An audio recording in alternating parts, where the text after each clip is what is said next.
I've always been a big fan of film adaptations of my favorite TV shows. It's always so cool to see something that I was familiar with given new life with better animation or better shot composition. Things that you normally wouldn't be able to pull off with a limited amount of time to get a full season out every year. There's definitely some shows nowadays that have feature film quality as a standard, but with a lot of sitcoms or animated shows, there's going to be a huge difference between producing 20 plus episodes in a single year versus producing a movie that's going to be at least an hour and a half or several years to work on it. If done well, these can be some of the most memorable additions to the show. I think two things that a good film adaptation should have is spectacle and an interesting angle. An interesting angle that isn't normally covered on the show, maybe it's too dramatic or complicated for a TV show episode, or it's something that was always intended to be explored, but a film is just the best place to do it. You want to imagine a world where Mordecai and Rigby aren't friends anymore? That sounds like potential for a movie. What if Marge finally had enough of Homer's shit and left him taking the kids with her?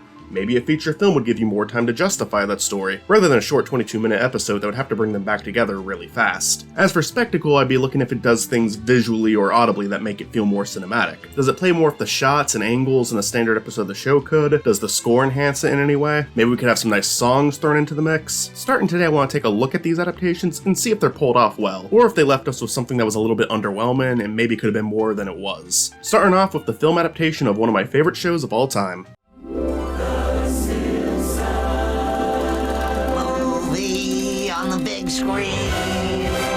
In terms of taking the show and making it feel cinematic, the Simpsons Movie excels at this. Presentation-wise, we don't only get an upgrade in animation, featuring more cinematic colors, shading, flow, but we also get angles that we would never see on the show with so much depth to them. Seeing Homer drive down that dome on the motorcycle is cool, seeing the famous angry mob shot filled with characters that we've gotten to know over the years, Homer's hallucination scene, these all really stand out visually. Hans Zimmer provided a score that not only plays into this grander story the Simpsons Movie is telling, but also still feels very at home with a lot of the same instruments and vibes from the original Simpsons theme. Just the way that they incorporate the Simpsons theme into the movie during different scenes is very satisfying to watch.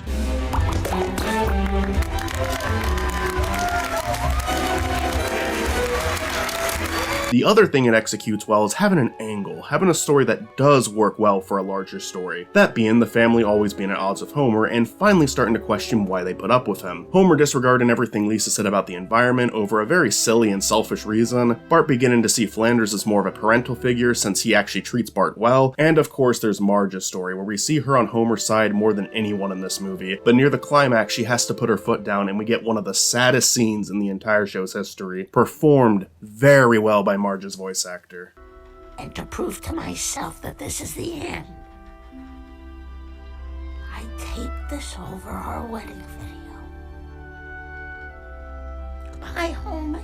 But the movie also reminds us of why people like Homer. Once Homer can finally admit he's at fault, we see the side of him that is willing to go above and beyond for the people that he loves. This has been greatly reflected in the show in episodes like Lisa's Pony or Maggie Makes 3, so I think it's a good approach to take with this movie. The escalation being that this time, nobody has Homer's back and his family leaves him, with the intention of never seeing him again. In terms of adapting the show to a movie, the Simpsons Movie in my eyes succeeds, upping the stakes enough to feel like a proper film. With that being said, it's not perfect, far from it. The Simpsons Movie's biggest flaw is coming out after 18 seasons of the show. The Simpsons was well past the point of getting stale by the time this film was released, and it does show in the writing of this film quite often. I do think as a whole the film is decent, and even has some stellar scenes every once in a while, but often the jokes do get in the way of the characters. You'll have a really touching arc with Bart and Flanders, only for it to end with a cheap laugh. Come here, son.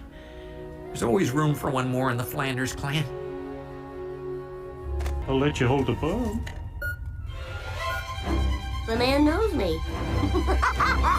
Making the entire thing feel kinda weightless. You have Homer running out of his cabin screaming for Marge and his kids after realizing they're gone, only to end with that really lame to be continued gag. Yeah, great joke, Simpsons Movie, way to fucking kill the tone of the most crucial scene in your movie. The Simpsons in its golden age, I feel, did have moments like these, and it's understandable, it's a comedy over a drama, so not wanting to drag the sappier, depressing scenes is understandable. But I feel like old Simpsons did a better job of not going too far. A joke could be made during a sentimental scene, but it didn't kill the tone entirely. I'll bring up Lisa's Pony again. It has a really sweet ending with Homer and Lisa, followed by Apu talking about how terrible of an employee Homer was. while also acknowledging he was probably the best employee he ever had. This is interrupting a sentimental scene with a joke, but it doesn't take away from what's going on with Lisa and Homer. And it fits into the scene well. They're playing this emotional music and having Homer and Lisa walk into the sun rising, so to have some sort of speech over that scene does feel right. A lot of modern Simpsons, from what I've seen, is okay with killing the tone of a scene for a cheap laugh, and I don't really like that. Yes, it's a comedy, yes, I'm there for the jokes, but I'm also there for the characters. The movie is guilty of this, and on top of that, while some of the jokes do work, a lot of them fall flat, even when it's not interfering with a character moment or the story. It's just not as funny as classic Simpsons. But I do still think as a whole it's good. But it really would have been nice to see a Simpsons movie made during the golden age of the show. What could have that been? The Simpsons Movie. In 2D. The bunny's not breathing. The Bob's Burgers movie is the exact opposite of the Simpsons movie. The style of writing on The Simpsons has changed a lot over the years. Even during the golden era, there were some pretty significant changes to the writing. Seasons 2 and 6, for example, are very different from one another, while still both being good on their own right. Bob's Burgers has always felt pretty consistent. It's always gotten its laugh from character interactions. I feel like this is a show where certain moments stand out more than specific episodes, because it's just really funny to see these characters talk and they feel real to you after a while.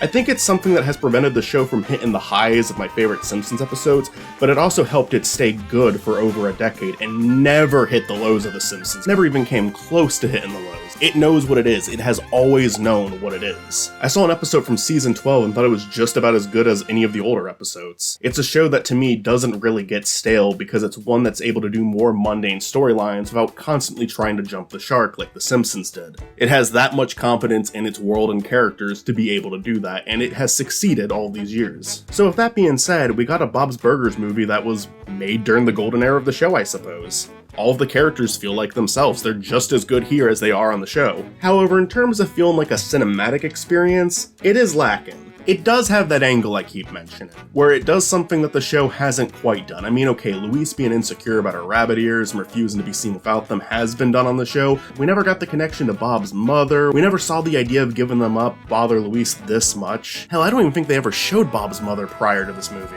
And that did make for a really special scene. And there's a couple of moments in this movie like that. I absolutely love the shot of Bob and Linda when they're younger and looking at this empty restaurant, talking about all their ideas for the future. It's a really great shot. There's a scene near the end where the family is experiencing a life or death situation, and even Linda starts to feel hopeless. Bob, seeing this, finally starts to lighten up and tries to be the positive one for once, offering Linda what she always offers him. That was also an incredible moment. Funny, but also really sweet. No, don't you give up. I'm tired, Bob. No! You never give up. I give up. And then you say, don't give up. And I say, okay. And then we do that over and over. And now I'm saying it out loud. That can't be fun for you. Oh, God. Do you want a divorce before we die? I wish the movie had more of that, because outside of these great character moments, it's mainly just a murder mystery with a pretty obvious reveal, and it even kind of reminds me of episodes we've already done. In some ways, it feels like a continuation of the Wharf two-parter. I mean, they even bring back characters from that. Something out of Bob's control, preventing customers coming in, is something that we've done on the show a bunch of times. The kids trying to prove Mr. Fishoder's innocence feels like another episode of the show. Hell, even the Let's Save the Restaurant storyline feels like it's been done on the show a couple of times. This family's restaurant is on the verge of being shut down in pretty much every episode, so I don't really think they rose the stakes here. Even visually, it's not that amazing. I do like the shading they add to this film, and the dance animation is very fluid. The backgrounds also look nice, but they don't really go for interesting shots or angles. I actually think the TV show has done a lot better in that regard. The songs were certainly a good way to make it feel more like a movie, and I like all 4 of them, but yeah, 4 songs? This was marketed as a musical, and I think you need more than 4 songs to be a musical. There's so many scenes in this movie that I think could have been benefited from another musical number, if I'm being honest. I do really like the 4 songs, though, for what it's worth. Fucking Lucky Ducks is still in my head to this day. I remember when the movie first got announced, the story was being described as a return to Louise's dream world from that one episode. And honestly, if they want to tie that into her insecurity about the rabbit ears, holy shit, I think that would have been a significantly more interesting story to go with, rather than just, it's a murder mystery. My guess is it changed into something more simple for budget reasons. I mean, animating this crazy world would have been more complicated than just animating the town from the show, and since this is Luisa's fantasy, if we were really going to spend the entire movie there, they'd probably have to redesign every character on the show to fit in with that world, just like they did in the one episode. So I at the very least think that's a reasonable assumption that it was a budget issue, especially considering a lot of this movie was being made during the pandemic. I'm sure that didn't help at all. Her dream world even does make it into the movie, but it's just for a scene, a very stagnant scene at that. Yeah, there really isn't much spectacle to this movie at all. Still, it's a good movie because it's Bob's Burgers and these are great characters. It can make you laugh and it can make you cry. I was never rolling my eyes at a lame joke like I was with the Simpsons movie. It's a very likable addition to the series, and I would recommend it to any fans of the show who maybe haven't seen it yet. As much as I like the spectacle of the Simpsons movie, I have to say the Bob's Burgers movie is better. Also, and this is a big thing for me, I saw this in theaters back in 2022, and boy was it nice to see something with 2D animation again play on the big screen. That was a real treat. Oh, and just as a little fun fact that I forgot to mention earlier, the season prior to the movie getting released actually started to hint at what was going to happen in the film. Like the giant hole in front of Bob's restaurant starts to form. I always thought that was a really neat detail that they threw in. So the Simpsons movie had the scale that made it feel more cinematic, while the Bob's Burgers movie had better characters and writing. How about a movie that nailed both? Who lives in a pineapple under the sea? SpongeBob SquarePants. What a perfect adaptation. I think the only thing I could possibly point out with this movie is if you're a fan of Krabs or Squidward, they don't get a ton of screen time. And if you're a fan of Sandy, she's barely in the movie at all. But that's if I'm trying to find something wrong with it, because honestly, there was a deleted scene from the movie with Sandy, and I think it makes sense that they cut it out. The movie flows better without it, and it just ends up feeling forced. Like they were almost worried that Sandy wasn't enough, so they threw in the scene for her, but it just doesn't really work in the movie. It's not about her, it's about SpongeBob and Patrick's journey. So forcing every single character into it doesn't really help it, even if it is kind of a bummer not to see certain characters that much. Nah, this movie knew what its focus should be, and they really nailed that focus. Visually, it's a big step up from the show, which was already animated very nicely, but this one drew SpongeBob in a way that really helped it stand out and worked really well with the expressions they were giving him in this one. Like, just look at some of these shots. They did weird expressions on that show, but none of them quite hit this level. On top of that, we have a slightly more saturated color scheme that looks really nice for it. There's a fun mix of 2D and live action. There's some very cinematic angles. The entire film looks great. It also manages to find a good angle to take on with it being about SpongeBob and Patrick saving the day and proving themselves to Bikini Bottom. Now, the whole main character saves the day story is pretty common for movie adaptations, but it works especially well here with the motive at first not even being them saving the town, but just trying to save Mr. Krabs' life. On top of that, it's to prove that they aren't kids, but rather men, which benefits the film's overall message that there is nothing wrong with being a kid, something that the show did a great job with on its own, showing that adulthood could be a drag, but you can either be a SpongeBob or a Squidward with how you deal with it. Some days, maybe even most days, you'll be a Squidward, but hopefully you can still find a little bit of that kid in you. That side of you that's willing to let you have fun and see the world as this amazing new thing that you can explore. The movie does separate itself from the show, however. Rather than communicating this between two polar opposites, we really just focus on SpongeBob and how he's starting to view his lifestyle and behavior as a bad thing. He's starting to become a Squidward, where by the end of his journey, he's able to reassure himself that he is exactly who he needs to be. It also ties well with the general reception to the show at the time. A lot of parents didn't like SpongeBob back then because they thought it was too goofy or even annoying. But the movie stands up for itself and its audience. We're all going to grow up and we're all going to have to do things that we really don't want to do. But as I already said, it's good to have a little bit of that childlike wonder and fun in your life, even if others look down at you for it. There's even a great song during the film's credits that goes into this point exactly. Everybody, everybody, everybody, everybody asking for something they don't want to do. Everybody, everybody, everybody, everybody asking for something. Why is that true? It was also on the DVD menu. I remember that DVD menu. It's rare that I remember DVD menus, but that was a fun DVD menu. And with all of that being said, it's also just so much fun. The joke still lands so well. Now That We're Men is such a great song. The new locations and backgrounds add feelings that we never got watching the show. And the scene with SpongeBob and Patrick accepting their fates is genuinely a sad and beautiful scene. This movie really had it all. The track that plays during their death is called Two Friends at the End, and I remember when I was younger, I went on a huge search for this song. I really wanted to use it in a video. I remember commenting on these videos of the show's soundtrack asking if anyone ever found the score for the movie, and the response I got was, it's called Two Friends at the End, and if you can find it, you are God. Guess that makes me God, motherfuckers, because I found that shit. It's really easy to find now, it's been uploaded to YouTube several times, but in 2010, that shit was hard to track down. My only lead came from a man named Roger. He did a lot of Sonic animations and his own original web series, IMP. Note to self, do a web show retrospective on IMP one day. I could talk for that one for at least an hour. at least. He used that track multiple times, and despite the guy being pretty good at responding to comments, I never got a response when asking about that song. Not throwing shade, I could see getting a bunch of comments about a song getting old after a while, but it's because of my search for this specific track that I vowed to answer any comment in my videos asking for a song I used. Don't be shy. If you ever hear a song in my videos you've been looking for or you want to know the name of, I got you. Even if I have 1 million subs one day, I will make an active effort to respond to any comment asking about a song. Anyone who is that invested in scores is someone I need to be there for. We've got to look out for one another. I finally managed to find the song by simply looking up the composer of the movie. Yeah, that was never step one for 14-year-old me. You're meaning to tell me a person made that music? Gregor Narholz, I hope I'm saying that right, was the film's composer, and he had the entire thing as a single track on his website. It was perhaps one of my greatest finds. Like I said, it's on YouTube now, and I'm kind of ashamed to say I wasn't the one who put it on there. I should have, I had access to it. Still, great score to a great movie. I think in terms of adapting a show into a film, the SpongeBob movie is as good as you get. With that being said, there is still one that I like more than it. Not because I think it's better than the SpongeBob movie, but because I think it's more my speed. And honestly, I don't even think it's that amazing of an adaptation of the show, because at the time, I thought it was significantly better than the show. That being South Park, Bigger, Longer, and Uncut.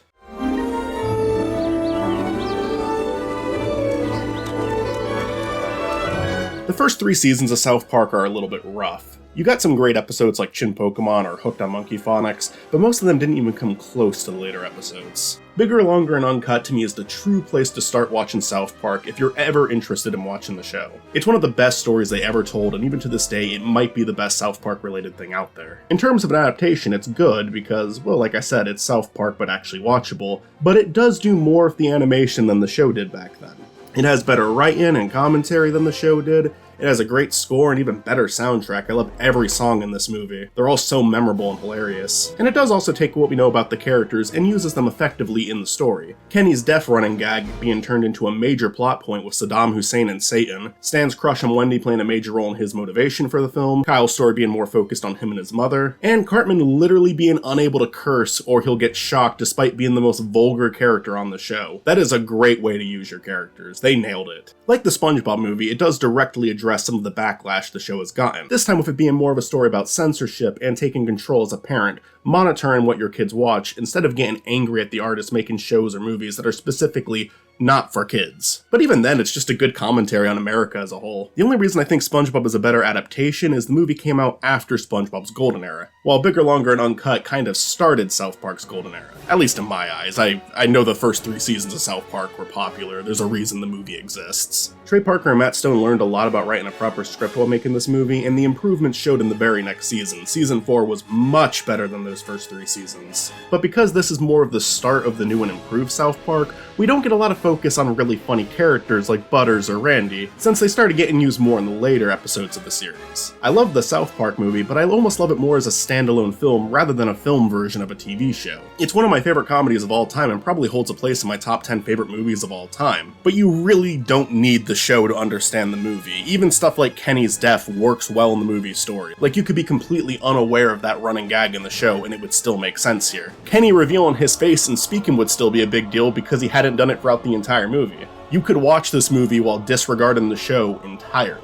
It's some of Trey and Matt's best work. I'd put it right next to the Book of Mormon. These guys do sometimes make some real trash, but when they really give it their all, they can make something very solid. And that's where I'll end this first volume. I'm not going to call it Volume 1 in the title until I get a second one out to avoid looking like a complete jackass, but I want to keep this journey going. Hell, I'm even down to check some movies for shows I haven't even seen, just to get a taste for them. Maybe I'll just speculate more of those, or I'll actually force myself to watch the shows they're from, but we'll get to that when we get to that. The bottom line is I want to talk about as many of these TV show adaptations as possible. It'll even give me an excuse to watch some that I've put off for so long, like the Hey Arnold Jungle movie or Beavis and Butthead Do America. Until then, let me know if there's any films you'd be interested in me covering for this little side project. Chances are I'm already planning on covering them, but you never know. And with this being the channel that it is, feel more than free to suggest film adaptations of web shows. I've already talked about the stupid Mario Brothers movie and the Dick Figures movie, and I'd be down to talk about more of those as well.